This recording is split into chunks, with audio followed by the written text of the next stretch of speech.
नमस्कार दोस्तों, क्या हाल है। शौक वाला डॉक विथ गौरव में आपका स्वागत है।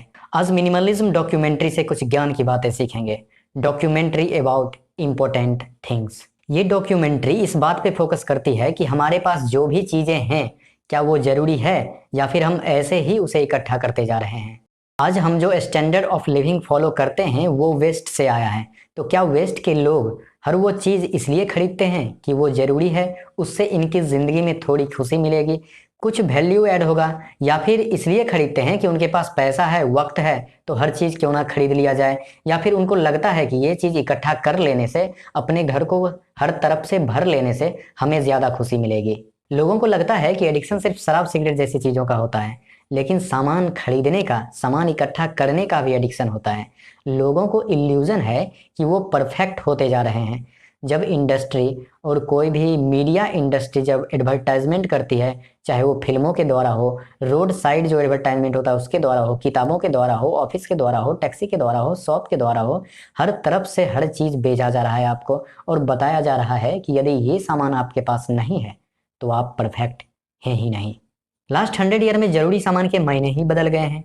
एवरेज डोमेस्टिक एक्सपेंस 1901 में बहुत कम डॉलर थे, वही बढ़कर 2002 में $40,000 हो गए हैं। इसका एक मुख्य कारण ये भी है कि सामान कुछ ज़्यादा सस्ता और ज़्यादा अवेलेबल हो गया है, या फिर ये कहें कि लोगों के पास पहले से ज़्यादा पैसा और थोड़ा ज़्यादा वक्त हो गया है। पहले सामान खरीदने के लिए मार्केट जाया जाता था, महीने में एक दिन चले गए, कई बार तो 6-6 महीने तक लोग घर से नहीं निकलते थे और सामान को खरीदने के लिए उसके बाद ही जाते थे, जब सारा सामान घर में कम हो जाता था तब। अब मोबाइल लो, ऑर्डर कर दो, तो जितने सामान को हम इकट्ठा कर सकते हैं इकट्ठा करते जाते हैं। एक डाटा के हिसाब से बताया गया है कि आदमी अपने घर के सिर्फ 40% जगह का इस्तेमाल करता है, बाकी जगहों पर वो सामान इकट्ठा करते रहता है जिसकी शायद उसको जरूरत भी नहीं है। इंसानों को जैसे इंसानों की लत लग जाती है, साथ रहते रहते इंसानों से ही प्यार होने लगता है और एक दूसरे पर निर्भर होने लगते हैं, वैसे ही हमें सामानों की लत लग गई है। ऊपर से ये एडवर्टाइजमेंट कंपनी जो बचपन से ही आपको बर्बाद करने में लगी हुई है।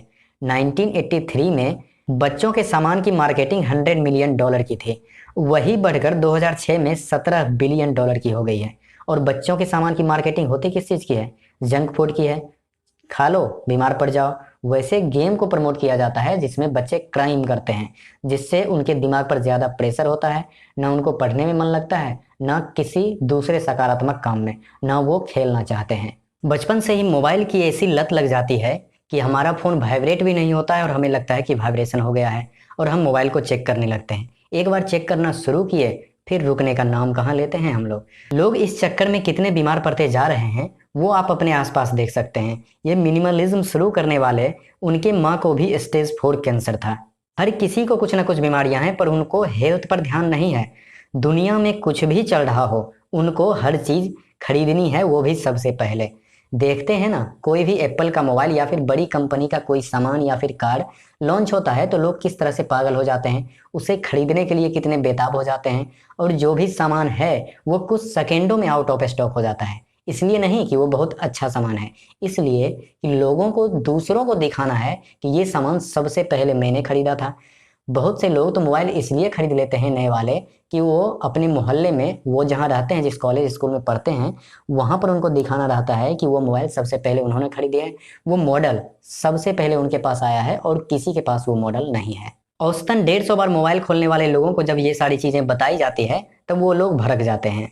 उनको ये नहीं पता कि ज्यादा सामान इकट्ठा कर लेने से, जिनकी उनको जरूरत भी नहीं है, उससे बहुत सारा पॉल्यूशन भी होता है। आप 10 कार खरीद लिए, सबसे अलग अलग लोग जा रहे हैं, चाहे आप साथ जा भी सकते हैं। बहुत सारे कपड़े खरीद लिए, बहुत सारे सामान इसलिए खरीद लिए कि लोगों को दिखाना है, तो उन सारी चीज़ों को बनने के प्रोसेस में एयर पॉल्यूशन भी होता है, वाटर पॉल्यूशन भी होता है, सॉइल पॉल्यूशन भी होता है। जितनी तरह की पॉल्यूशन हो सकती है वो सब होता है, जो इस धरती को बर्बाद करने में काफ़ी मददगार साबित हो रही है।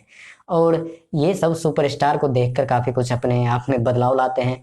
उनकी ज़िंदगी उस तरह की है, उनको वैसा सामान रखना है जिससे उनकी मार्केटिंग हो सके, उनकी फिल्में बिक सके। लेकिन आप क्यों उनको देखकर पागल हो जाते हैं और वो सारी सामान खरीद आते हैं जो आपके सुपरस्टार खरीदते हैं। वैसे पागलों के लिए ही जिम कैरी ने कहा है, I wish everyone could become rich and famous so they could realise it's not the answer. तो आंसर क्या है खुद के डिप्रेशन से निकलने का, खुद को खुश रखने का, सारी बीमारियों को थोड़ा खुद से दूर रखने का। कोई भी लोग जब खुश होता है तो हम उससे पूछते हैं तुम इतने खुश काहे हो, लेकिन कोई भी दुखी इंसान जब हमको नजर आता है तब हम पूरी तरीके से मजा लेते हैं और उनसे उनकी तकलीफ के बारे में खखोर खखोर कर पूछते रहते हैं। खुशी इंसान तो हमें पसंद ही नहीं आता है, उस पे हम तंज कसते रहते हैं और ये भी बोलते हैं कि वो अंदर से खुश नहीं है, ऊपर से बस दिखा रहा है। आप भी तो ऊपर से दिखा सकते हैं, क्यों नहीं दिखाते? लेकिन लोगों को हमेशा दुखी चेहरा दिखाना ही पसंद आता है। उनको लगता है कि लोग खुश देख लेंगे तो नजर लगा देंगे, और अंदर से इतना खाली हैं कि जबरदस्ती सामान खरीदते रहते हैं। मिनिमलिस्ट वालों ने इसका एक सॉल्यूशन दिया है कि खुद से एक सवाल पूछो, जो भी सामान तुम इकट्ठा कर रहे हो वो %0.5 भी आपके लाइफ में वैल्यू ऐड कर रही है या फिर नहीं। 5 साल पुराना जो भी सामान है उस सब को इकट्ठा करो और देखो कि पिछले 5 साल में तुमने इस सामान को कितना इस्तेमाल किया है। इसे यदि हटा दिया जाए तो क्या जिंदगी अच्छी चल सकती है, हर चीज उसी तरह से व्यवस्थित रह सकती है? तो वैसे सारे चीजों को कचरे के डब्बे में डालो और घर से बाहर निकालो। वैसे ये लोग भी पहले बहुत ज्यादा खुश नहीं थे और इसी तरह से मिनिमलिस्ट नहीं थे। ये भी सामानों को इकट्ठा करते थे क्योंकि बचपन से इन्होंने गरीबी देखी थी और इन दोनों के पिता काफी खराब इंसान थे जो इनकी माता जी को काफी परेशान करते थे, मारपीट भी किया करते थे। तो बचपन से गरीबी और इस तरह की चीजों को देखा है तो वो सामान को इकट्ठा करते रहते थे। उनको लगता था कि वो गरीब हैं इसलिए खुश नहीं है, इसलिए उनको जो भी चीजें मिलती थी वो अपने घर में भरते रहते थे, जिससे उनको डिप्रेशन और बहुत सारी बीमारियां देखनी पड़ी। वहीं एक कैमी स्टेबल ऑथर हैं जो अपने 90% चीज़ों को डोनेट कर चुके हैं और एक छोटा सा घर खरीदते हैं और वहीं पर रहते हैं। उन्होंने भी पैसे को इकट्ठा करके देख लिया, हर चीज़ खरीद के देख लिया, लेकिन खुशी कहीं नहीं मिली। तब एक ऐसे जगह पर घर लिया जहाँ का वातावरण अच्छा है, वहाँ पर प्रकृति अच्छी है, दूर में पहाड़ है, पेड़ पौधे हैं, तो शरीर भी स्वस्थ रहता है और दिमाग भी बेहतर काम करता है। ये मैडम ने तो एक नया कैंपेन ही शुरू कर दिया कि हम अगले 3 महीने तक सिर्फ 33 चीजों को पहनेंगे। मर्दों के लिए तो ये आसान काम है, लेकिन औरतों के लिए सिर्फ 33 सामान काफी मुश्किल है। इसमें ज्वेलरी है, शूज है, जो भी आप कपड़े पहनते हैं, टी शर्ट, जींस, सूट, वो सब और अंडरगारमेंट सब मिला के सिर्फ 33 कपड़ा अगले 3 महीने तक पहनना है। और ये वो लोग हैं जो हर दिन या फिर हर दूसरे दिन कपड़ा या फिर कोई दूसरा सामान बदल कर जाते थे ऑफिस या फिर काम करने जाते थे। तब इन्होंने नोटिस किया कि इन पर कोई नोटिस नहीं कर रहा है कि ये रेगुलर एक ही चीज़ों को पहन कर आ रहे हैं।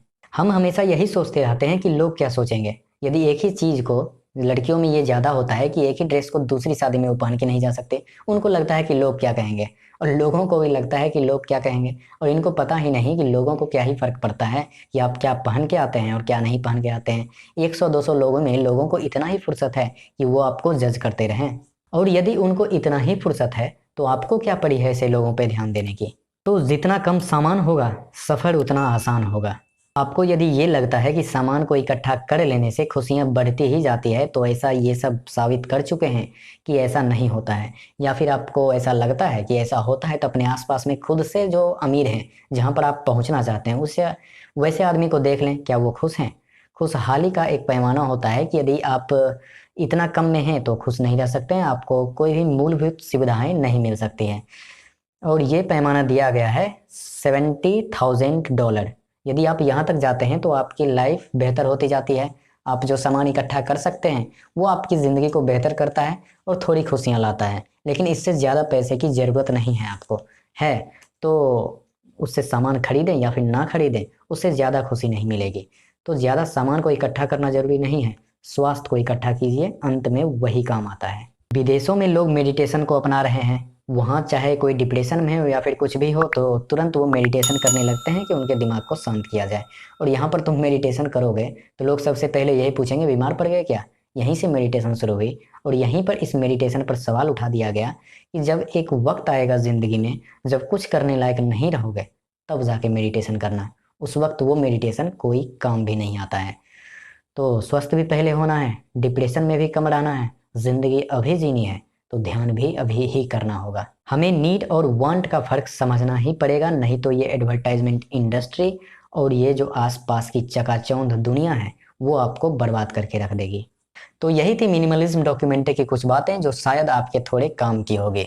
तो इसको अपने ज़िंदगी में उतारिए, और इसके अलावा किस डॉक्यूमेंट्री के बारे में आप जानना चाहते हैं उसके बारे में कमेंट में बता सकते हैं, और किस मूवी या वेब सीरीज़ का एक्सप्लेनेशन चाहते हैं उसके बारे में भी कमेंट में ज़रूर बताएं। चलिए मिलते हैं अगले वीडियो में, तब तक के लिए गुड बाय, ख्याल रखिए सब अपना।